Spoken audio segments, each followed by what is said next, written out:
Hi everyone and welcome to another video. Today I wanted to talk about two very good books, that's unfair, isn't it? Okay, I want to talk about two prize-winning books that have been written by French African writers. The first is going to be Petit by Gael, which was translated to Small Country, and the second one will be Frere by David Diop, sorry for the glimmer, and that one in English is called At Night All Blood is Black, and this one won the International Booker in 2021.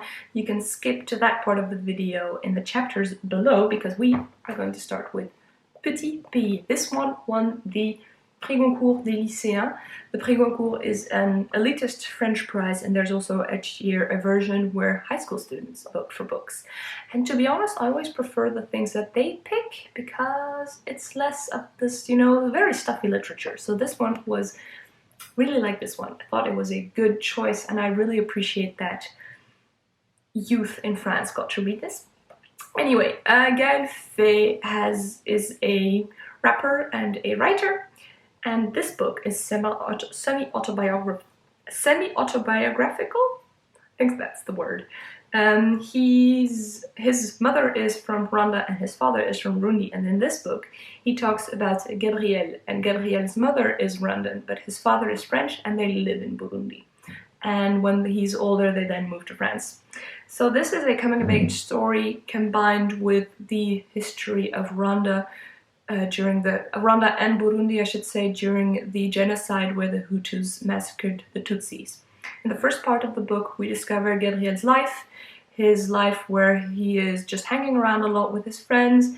They're teenagers, they all kind of struggle with their emotions, they all have stuff going on at home that we hear about from different degrees. With Gabriel, it's that his mother and father don't get along. They struggle with her being African and him being French. And them living in a post-colonial world. They have friends who are also old colonists, and there's a man talking about, oh, Zaire used to be good when Belgium was good and stuff like that. So there's a lot of tension between his parents, and his mother also at one point leave. So you've got these teenagers that are being teenagers with these emotions. And at one point, the genocide starts happening. Now Gabriel is with his mother also at his aunt's place in Rwanda, and the brother, so his uncle, comes, and he's kind of a freedom fighter type. He's a hero figure to Gabriel, and he tells his sisters that they need to go back to Burundi because shit is going to go down. He knows that the Hutus are gearing up and that they don't want to share the power with the Tutsis. So they're first planning on murdering the Tutsi higher-ups, and then they want to go for the people. So he tells his sisters, you need to go, especially the one that is still living in Rwanda. So they kind of make a plan to, in the next week, leave.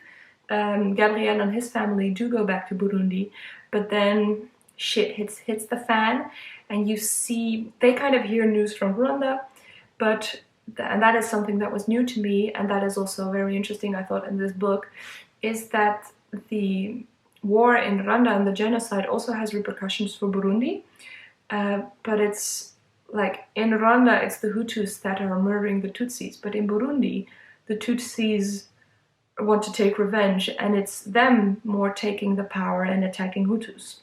So it's this difference also a little bit between the countries. Both countries also go in lockdown. In Burundi there's people try to take over the power, and there's this period where there's a lot of insecurities, and Gabriel is living through these insecurities as a teenager. There's on one hand the very personal stuff, as his mother also going away, trying to find his family, but then there's the wider prospect of what is happening to this country, and his father not really wanting his kids to be influenced in politics, but the politics really coming to his doorstep and influencing stuff that happens to his friends.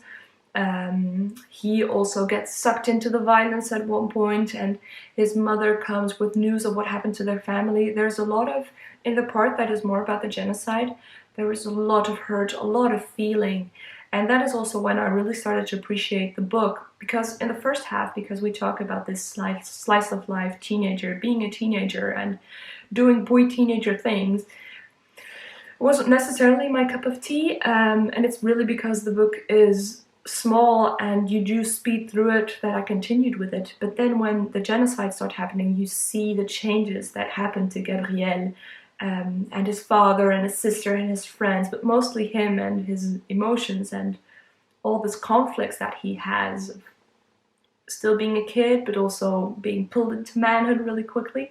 It's a great book. I would definitely recommend it, because you see this change that happens to this young boy. Like I said, it's very short, so definitely pick it up if you see it around. Now, the other book that I wanted to talk about was At Night All Blood is Black, or Frere by David Diop. Also a small one, also one that you can read quickly, and also one with a very big difference between a first half and a second half. Where with Petit, I like the second half more. I thought that one was interesting. With Frere, I definitely had it the other way around. So this one is set during the First World War, and we meet a Senegalese soldier. At that time, France had colonized Senegal, and therefore Senegal fighters were brought to France to fight in the trenches. And in this book, it kind of explores what that means for the soldiers that are pulled out of their home life and put in this war situation, and how they are seen by other soldiers, what is humanity.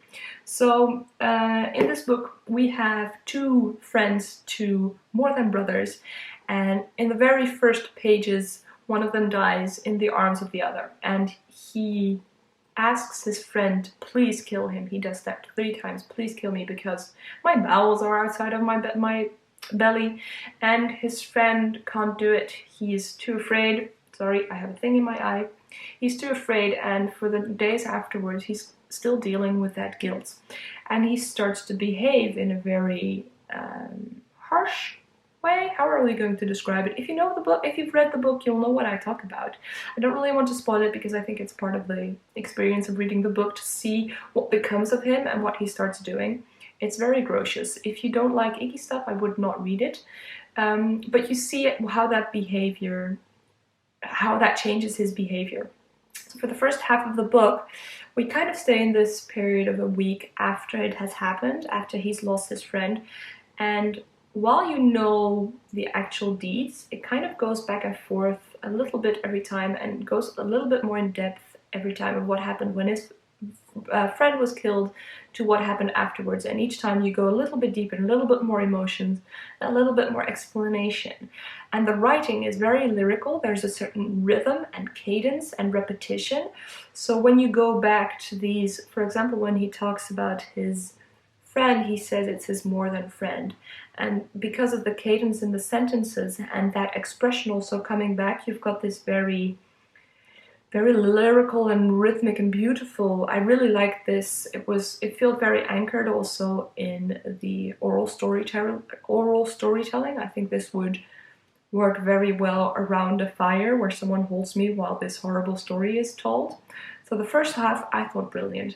However, in the second half, our soldier is brought to a camp to recuperate, and he starts talking about what happens then, and he also starts talking about what happened when he was growing up and when he was a teenager and getting to know this friend and etc. And that is where there was a bit of a disconnect. On the one hand, what happens to him when he is recuperating I think was interesting and needs to be talked about, even though there's also a bit atrocious parts to it. Again, if you read the book, you will know what I'm talking about. But the part where he talks about him being young, I didn't really see the connection between what happened there and what happened in the book. I mean, I do see the actual physical connection of some stuff, but I didn't see what that meant for him as a character. He does something when he's 15, 16, 17, before going to war, and there's a similar thing that he does when he's recuperating, and besides those things being the same, it didn't feel like there was emotional connection. Somehow in the writing there was something that meant that it didn't really work for me. I'm not entirely sure whether I would recommend this book. The first half, yes, but the second half, Not necessarily for me. I understand why it's won the International Booker, because the writing is, like I said, very rhythmical and beautiful, beautiful within the atrociousness of what is happening. And I also appreciate that it shines a light on something that we hardly talk about, and that is the position of these men and women from colonized countries when they are brought as meat shields in the First World War. I think David Diop could have explored that theme a little bit more. Now he touches upon it lightly. It's more that you are given a glimpse into the world of these chocolat men in the trenches, and how when they did atrocious things they were seen as these monsters, whereas when a white French person, for example, would do a atrocious thing, it would be, ah, see, he has PTSD, or he's you know, that he's a victim of the war. And that also made me reflect a little bit on how I view these things, because now trying to be very aware of white privilege, racism, etc., I saw how, because I viewed this character differently, I thought, oh, because he's black and because he's Senegalese and he was put in the trenches against his own will, I saw the things that he did as he is a victim of war. I couldn't blame him, whatever he did, even when it goes really bad. I saw this as, yes, but this is society doing this to him, and now he is this way. And I'm not sure whether I would have reacted the same if it was a random white dude. I have this recollection of a movie that I can't recall the name of right now. It's an American movie where the soldiers first are being trained in the barracks in the US and then go to Vietnam. And there is this one character that is so happy at war, and he loves taking out the tooth of his victims and stuff. And I saw him as, see, this is just a crazy person that is crazy, but now it comes above during war, and I didn't see him as a victim. Whereas I did have that with, what's his name? Alpha. So it really shone a light on how I will view them differently, because I see people from colonial countries, countries that have been colonized, I see them as victims, and that lens shines through more, and I have trouble seeing it a little bit more objectively. There could be a little bit more of a, hey, but these are still also choices that he made. Yes, the war is a big part of it, but it's also down to him. So that was an interesting thought process that I also had. Both these books, not very happy. Both these books with interesting writing. Both of these books with an interesting line, like going through the books. Again, with this one the ending is better, and with this one the beginning is better. And really, it's not as if they have a lot in common. They're both about war situations, but both books that I'm glad to have read.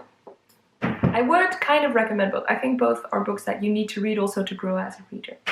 If you have read these, I would love to hear these thoughts, as I would love to hear your thoughts as always. And I'll see you in another video. Bye. Ba-chum, ba-chum, chum.